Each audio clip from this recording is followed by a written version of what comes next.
Hello students, BA second year विषय समाजशास्त्र। आज इस विषय के अंतर्गत मैं सामाजिक परिवर्तन के सिद्धांत जैविकीय एवं जनांगीय, इसके अंतर्गत आज मैं माल्थस का जनसंख्या सिद्धांत ले रही हूँ। माल्थस का जनसंख्या सिद्धांत जनसंख्या में वृद्धि तथा खाद्यान्न आपूर्ति में वृद्धि के मध्य संबंधों की व्याख्या करता है। ये सिद्धांत जो है वो खाद्य पूर्ति की अपेक्षा जनसंख्या में अधिक तेजी से वृद्धि होती है। ये चीज़ कहता है, ये सिद्धांत कहता है कि जनसंख्या की वृद्धि जो होती है वो ज़्यादा तेज़ गति से होती है, जबकि उतनी तेज़ गति से खाद्यान्न की आपूर्ति नहीं हो पाती है, या खाद्य पदार्थ जो पैदा होते हैं कृषि के क्षेत्र में उनकी उत्पत्ति उतना नहीं हो पाती है जितनी कि जनसंख्या में वृद्धि होती है। मतलब जनसंख्या आगे आगे जाती है और खाद्यान्न की आपूर्ति पीछे रह जाती है। यदि इस जनसंख्या वृद्धि पर रोक ना लगाई जाए तो इसका परिणाम अच्छा नहीं होगा, ये कहते हैं ये। और दूसरी चीज़, माल्थस ने ये भी कहा है कि समाज जनसंख्या वृद्धि के ऐसे भयावह जाल में फंसता जा रहा है जहाँ से निकलना तो दूर, मनुष्य की प्रजनन प्रवृत्ति उसे एक ऐसे भंवर में ले जा रही है जहाँ उसका अस्तित्व ही खतरे में पड़ जाएगा। मतलब अगर वो कहते हैं कि यदि जनसंख्या इसी गति से बढ़ती रही और खाद्यान्न की आपूर्ति हम नहीं कर पाए तो क्या होगा? भूखमरी फैलेगी, समाज में बुराइयां फैलेंगी, मारकाट मचेगी खाने के लिए। तो वो ये कहते हैं कि इन दोनों में के बीच में संतुलन होना जरूरी है। या तो खाद्यान्न की आपूर्ति बढ़ाई जाए या फिर जनसंख्या की गति को रोका जाए। फिर आता है कि माल्थस के सिद्धांत की मान्यताएं क्या हैं कि स्त्री एवं पुरुष के बीच काम भावना स्वाभाविक है।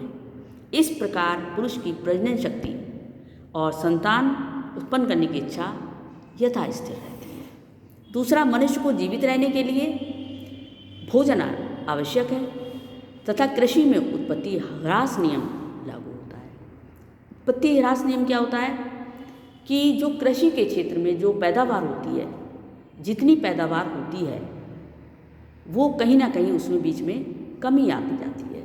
मतलब उसमें जो कृषि की पैदावार जो होती है वो किसी न किसी कारणों से कम हो जाती है। कैसे कम हो जाती है? जैसे कि मान लीजिए कि अचानक वर्षा ज़्यादा हो गई या वर्षा हुई नहीं, सूखा पड़ गया, तो क्या होता है कि कृषि की पैदावार खराब हो जाती है। तो उससे जितनी पैदावार होनी चाहिए उतनी पैदावार नहीं होती है। इसी को कहते हैं कृषि में उत्पत्ति ह्रास का नियम।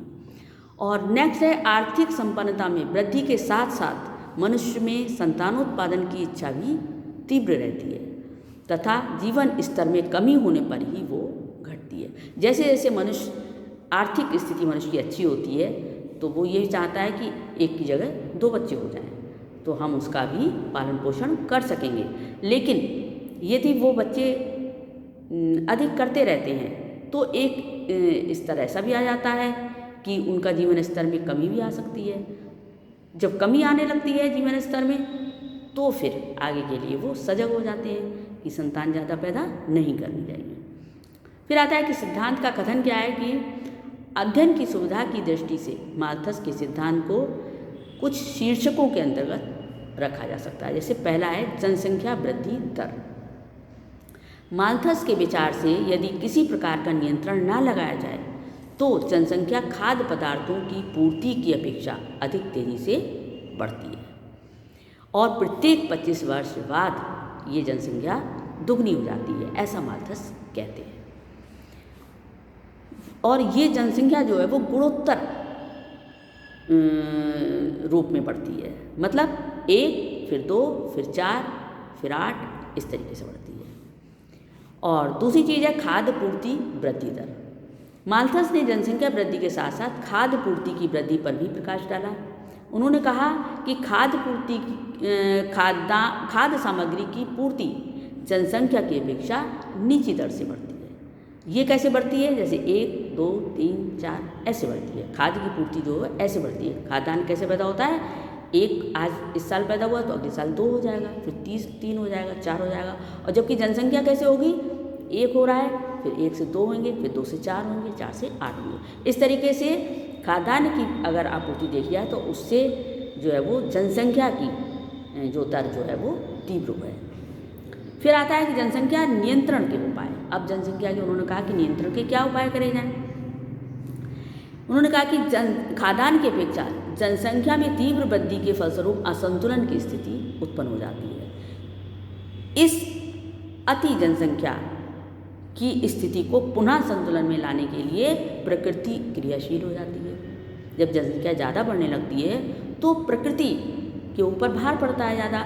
जब भार पड़ता है तो प्रकृति स्वयं ही क्रियाशील हो जाती है। और वो किन रूपों में क्रियाशील होती है? जैसे भूखमरी, अकाल, युद्ध, बीमारी, बाढ़, भूकंप,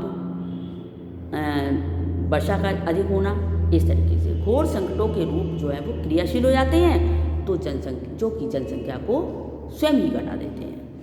माल्थस का कथन है कि प्रकृति खाद्य सामग्री के अनुरूप ही जनसंख्या का संतुलन करती रहती है। मतलब जैसे जैसे खाद्य की पूर्ति होती है वैसे वैसे जनसंख्या को संतुलन में प्रकृति स्वयं ला देती है ताकि कोई भी भूखा ना रहे।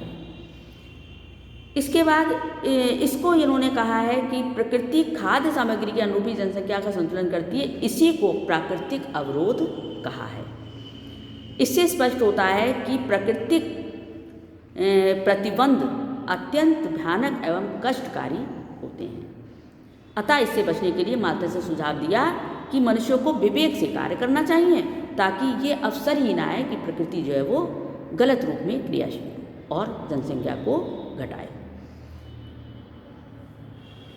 इन्होंने कहा कि माल्थस ने कहा कि नैसर्गिक नियंत्रण परिणाम में भयंकर होते हैं, अतः मनुष्य को कृत्रिम अवरोध या प्रतिबंधात्मक नियंत्रण को अपनाना चाहिए। मतलब जनसंख्या को रोकने के लिए कुछ उपाय ऐसे करना चाहिए ताकि जनसंख्या अधिक ना बढ़ने पाए, ये इन्होंने कहा।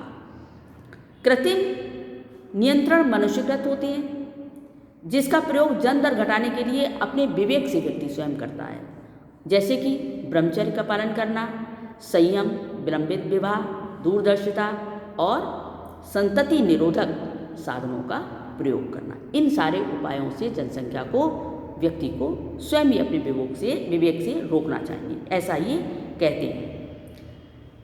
मार्शन ने माल्थस के निष्कर्ष को इस तरीके से व्यक्त किया कि जो कुछ भूतकाल में घटित हो चुका है उसी की भविष्य में होने की संभावना है। अतः यदि जनसंख्या वृद्धि की दर स्वेच्छा से नियंत्रित नहीं की जाती है तो गरीबी तथा अन्य कष्टकारी साधनों द्वारा इसमें रोक लगेगी। अतः माल्थस ने लोगों को ये सुझाव दिया कि वे आप संयम से काम लें, पवित्र जीवन व्यतीत करें और विलंब विवाह करें, मतलब देर से विवाह करें। अब आती है इसकी आलोचना। कुछ लोगों ने इनकी आलोचना की। माल्थस का सिद्धांत इस बात पर आधारित है कि कृषि में उत्पत्ति ह्रास नियम लागू होने के कारण खाद्यान्न में कमी आ जाती है। इस तरीके से वास्तव में माल्थस औद्योगिक क्रांति के परिणामों को देखकर भी भविष्य को ठीक ठाक नहीं समझ सके तथा कृषि संबंधी वैज्ञानिक प्रगति का अनुमान नहीं लगा सके। उन्होंने ये नहीं सोचा कि वैज्ञानिक आविष्कारों की सहायता से यांत्रिक प्रणाली, रासायनिक खाद, उन्नत बीज तथा कीटनाशकों आदि का प्रयोग कर उत्पत्ति ह्रास नियम को स्थगित किया जा सकता है तथा वैज्ञानिक ढंग से खेती करके बढ़ती हुई जनसंख्या का भरण पोषण किया जा सकता है। तो इस तरीके से ये आपका हुआ जनसंख्या का सिद्धांत माल्थस का। Thank you.